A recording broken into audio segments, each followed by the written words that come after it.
नमस्कार, स्वागत है आपका हमारे डिजिटल मीडिया प्लेटफॉर्म दी हो हल्ला पर और मैं लेकर आ गई हूँ रागिनी करा। Adani Enterprises tried to raise funds in the stock market but failed. चर्चा और संवाद के लिए आपको किसी विषय पर चर्चा और संवाद करनी है।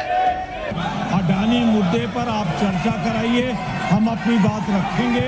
क्या हिंदुस्तान की सरकार ने अपने लोगों पर पेगासस हथियार का इस्तेमाल किया, हाँ या ना?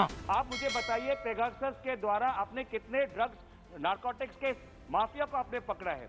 आप जो सर्वेलेंस हम पे लगाते हैं, आपने कितने ड्रग्स के माफिया, बड़े बड़े माफियाओं को आपने सर्वेलेंस के द्वारा पकड़ा है? ये मंजर शायद अब आपको ना देखने को मिले, क्योंकि जिन मुद्दों को लेकर विपक्ष सदन चलने नहीं देता था वो तो अब उसके पास है ही नहीं, और असल मुद्दों पर विपक्ष बोले इतना उसके पास गुर्दा नहीं है। 2025 के पहले संसद सत्र से पहले पीएम मोदी ने विदेशी ताकतों को लेकर देश के विपक्ष को जो भिगो कर बातें मारी हैं कि बेचारा विपक्ष मौन हो गया है। 2014 से लेकर अब तक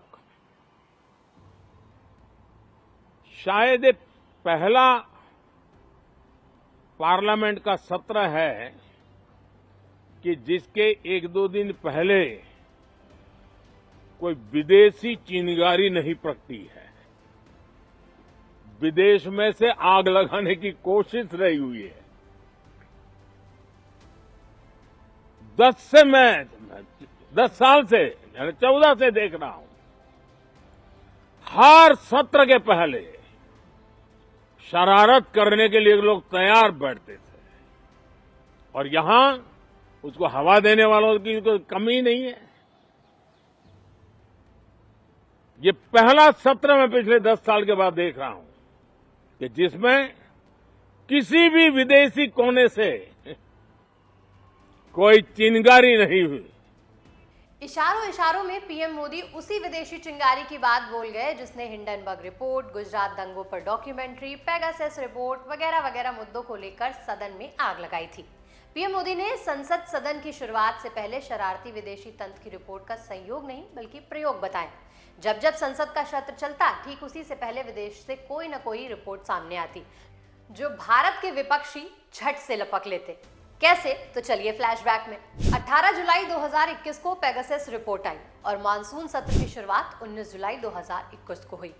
24 जनवरी 2023 को हिंडनबर्ग रिपोर्ट आई और 29 जनवरी 2023 को संसद का सत्र शुरू हुआ। फिर दिसंबर 2024 में जॉर्ज सोरस का मुद्दा उठा जो अंत तक सदन के छाया रहा। अरसे बाद ऐसा लग रहा है कि सत्र के पहले कोई बड़ा खुलासा नहीं हुआ।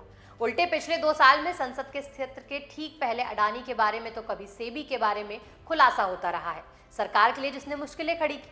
लेकिन इस बार विपक्षी के हाथ खाली है, क्योंकि विदेशी चिंगारियों ने कोई शिगुफा नहीं छोड़ा।